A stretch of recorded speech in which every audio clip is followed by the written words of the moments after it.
Let me ask you something. What did you do this morning before you really thought about doing it? Maybe you grabbed your phone. Maybe you made coffee, checked your email, brushed your teeth, let the dog out, hit the snooze button. Maybe you got up and went straight to work. That's usually what my husband does. Whatever it was, there's a good chance that you didn't stand there and have a 5-minute debate with yourself about what you were doing. You just did it. That's a habit. And that's what we're talking about this week, the power of daily habits. Everybody wants to talk about the big decisions that change your life. And those decisions are important. But I think we underestimate how much of our lives are actually being built by the little things we keep doing over and over again. You may be watching this on your own, or the two of you may be watching it together. But either way, stay with us. What we're about to share matters, whether you're working on yourself or your relationship. Before we dive in, I'm a trauma therapist by profession, but this isn't therapy session, not at all. This is just our story. It's Lisa and I who've been married 30 plus years, and between us, we walked through addiction, violent assault, rebuilding a marriage, a relationship from nothing. We're not here to treat you. We're here to talk with you. Exactly. Nobody drinks one glass of water and thinks, well, there it is. My life has changed. One walk doesn't transform your health. One good conversation doesn't transform your marriage. Reading 10 pages doesn't suddenly make you wiser. And saving a few dollars doesn't create financial security. But keep doing those things and something starts to change. The opposite is true too. One night sitting on the couch instead of moving your body probably isn't going to change much. One night ignoring your spouse probably isn't going to destroy your marriage. But once something becomes a pattern, now you're building something. And the question is whether you're building something you actually want. That's the part I want people to hear. Your habits are building something, whether you're paying attention to them or not. We tend to judge our lives by our intentions. I want to get healthier. I intend to. I want a better relationship. I intend to have a better relationship. I want to get control of my finances. I'm going to attend to it. Those are good intentions, but eventually life responds to what you repeatedly do, not what you repeatedly intend to do or say. I remember working in nightclubs in my 20s. A lot of the guys I worked with were serious about their health. They exercised, they ate right, they took care of themselves. I was always comparing myself to other people in one way or another, looking back. And back then, my body was one of those things. I probably weighed 140, 150 on a good day. I was trim with grasshopper legs, people used to say. But I had very little upper body build. I wanted to look like some of those other guys. The problem was I could just never stick to a routine long enough to see any results. I would start working out, stop, start again, and never stay consistent long enough for anything to actually change. What really caught my attention was that the men who took care of themselves, they were often making 2 or 3 times more money at night than I was. It was simply because they worked out. They had developed the discipline to consistently do the things that produce results. Over time, I began to understand what the lack of consistency was costing me. If I wanted something to change, I had to be willing to give something else up. And I had to make room for what I said mattered. Wanting the result wasn't enough. I had to stay with the habits long enough for them to actually produce one. Most of your life is shaped in an ordinary moments, like weekday morning when nobody's watching and there's nothing exciting pushing you forward. Not January 1st. Not the day you finally say, that's it, everything changes today. So does everybody else's on January 1st. It's Tuesday morning when no one's watching and you don't particularly feel like doing what you said you were going to do. There's where the habits start. That's where becoming powerful lies. And another mistake we make is trying to change too much at once. We've both done it. You decide you're going to get your whole life together. Starting Monday, you're waking up earlier. You're exercising every day. You're eating perfectly. You're reading, journaling, drinking more water, saving money, organizing the house. And apparently becoming a completely different human being by Wednesday. Yep, exactly. And then real life happens. And you let one thing slide. And before long, something else slips too. And suddenly the whole plan feels like a failure. And so what do? You quit. And then 2 weeks later, you're looking for another plan because that one just didn't work, right? I've learned that sometimes the more dramatic the plan is, the harder it is to live out. Small doesn't sound exciting, but small is repeatable, and repeatable makes the difference. I would rather see somebody keep one small promise to themselves every day for the next month than make 10 big, huge promises that they're going to abandon by Friday. Because I've been there. Because there's something also happening when you follow through. You're building trust with yourself. Every time you tell yourself, I'm going to do this, and then consistently don't do it, you're teaching yourself something. You're teaching yourself that your own word doesn't mean very much. Zero nilch. If somebody else constantly told you they were going to show up and they didn't, eventually you stop trusting them. Why would your relationship with yourself be completely different? Now let's flip it. You say, every morning after I wake, I'm going to make my coffee. I'm going to spend 5 minutes planning my day. And you do it. Tomorrow you do it again. Nobody is golf applauding you. Nobody even knows. But you're collecting evidence psychologically. I said I would do something and I did it. Now that matters to you. When we decided to write our book, A No Surrender Mindset, A Guide to Cultivating an Indomitable Spirit Through Adversity, the idea felt overwhelming. How do we structure a book? How much of the story do we tell? What lessons are we going to include? How are we going to find the time to write it? And the biggest question, will anybody even want to read it? All the doubts and what ifs came flooding in. And at times, they were paralyzing. And we wrote a few paragraphs, and believe me, they were not beautifully written. Nope. We told one part of our story, which brought up a lot of memories and emotions and things we had to deal with, but we got it out of our heads and onto paper. And then we wrote about one thing that we had done that helped us move through that pain and begin to heal. And we kept doing that. And within a month, we had a good amount of writing done in front of us. And for the first time, we could step back and look at what we created and actually see the outline of the book beginning to take some kind of shape. That was the turning point. Seeing those pages gave us a sense of accomplishment. But more importantly, it gave us some momentum.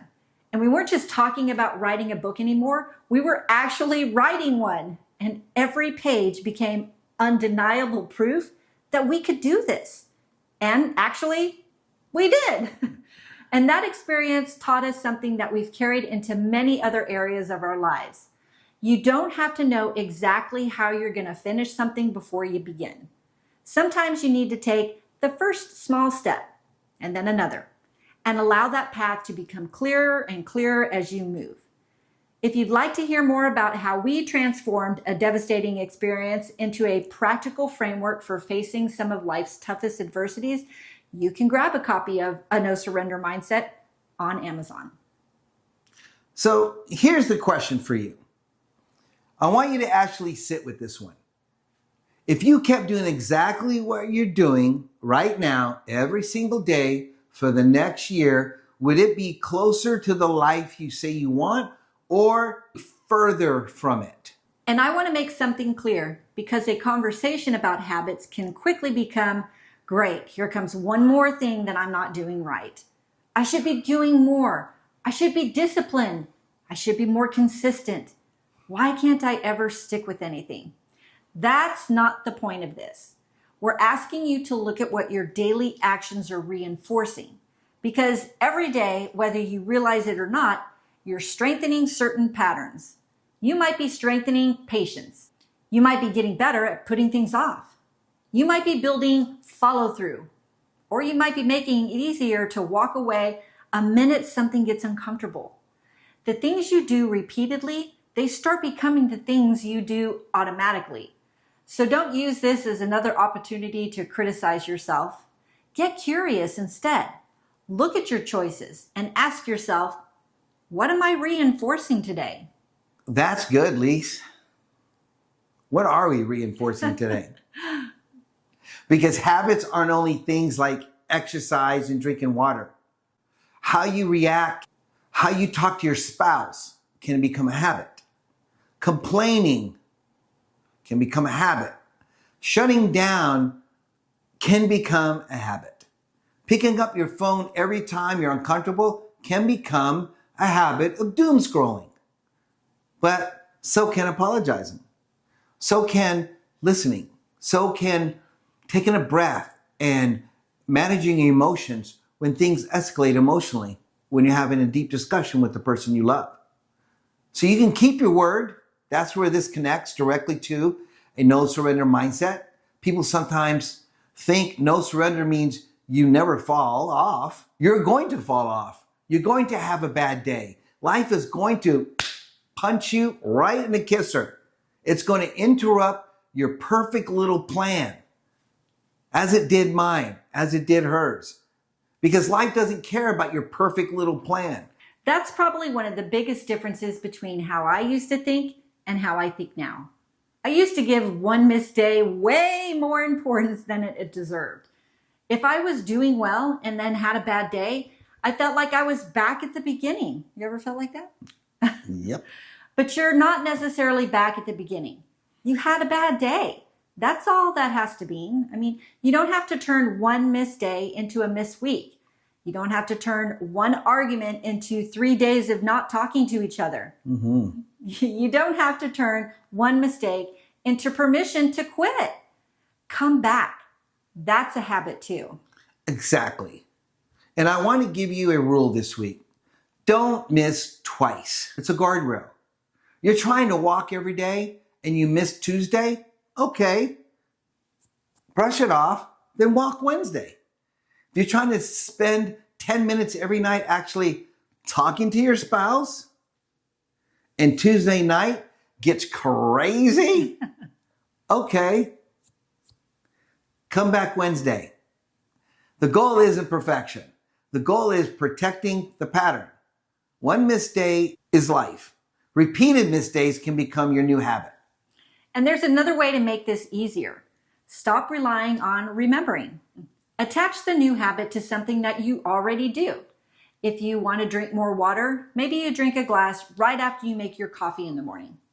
If you want to reconnect with your spouse, maybe you spend 10 phone-free minutes together right after dinner. Existing routines can become reminders for the new ones. Make the habit easier to remember and easier to start. Which brings us to what we're asking you to do this week. If you choose to pick up this mission, we're not giving you a page full of questions. You're actually going to test this. We're calling it the 7-Day Habit Proof Challenge. Pick one habit. Make it small enough that you realistically can do it every day for 7 days. Maybe it's taking a 10-minute walk, drinking the glass of water that Lisa talks about when you wake up, reading 5 pages in the morning or evening, or even at lunchtime. Or men, if in your second office, 5 pages. That should be really easy. Spending 10 minutes with your partner or someone you love. Writing down tomorrow's 3 priorities before bed. Stretching for 5 minutes. Putting your phone away during dinner. Or spending 5 minutes cleaning one area of your home. Whatever matters to you, just choose one. And then decide exactly when you're going to do it. Not, I'll walk sometime tomorrow. Make it specific. When I finish lunch, I'm walking for 10 minutes. Then connect it to something already happened in your day. Give the habit somewhere to live. And then track 7 days. We're not asking you to write an essay about how it made you feel. Do the habit. Mark the day. Build the evidence. And remember the rule, don't miss twice.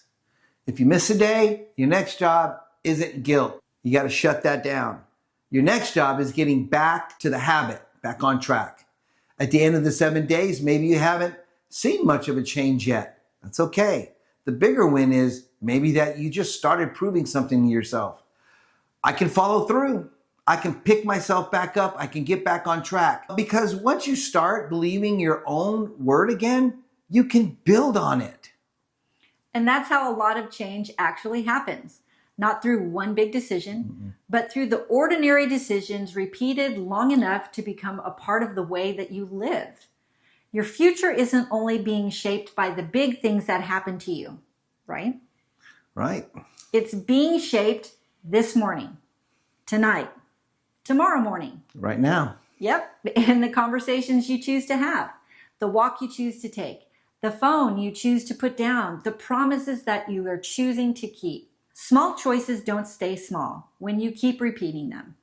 So don't worry about changing your entire life this week. Choose one thing, do it today, then come back tomorrow and do it again. 7 days, one habit. No perfection, just proof.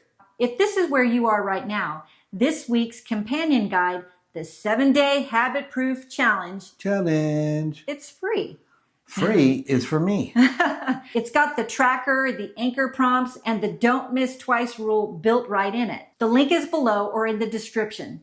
Go grab it before you close this video. And if these weekly messages are helping you, take a second to like the video and just smash the subscribe button to the channel. And if you know somebody who's been waiting for motivation to finally make a change, send this to them. You don't have to feel motivated every day. You just have to keep coming back. That's what matters. You know, we're on your side. So we want you to keep standing firm. And never surrender. Until next time. See ya. See you later.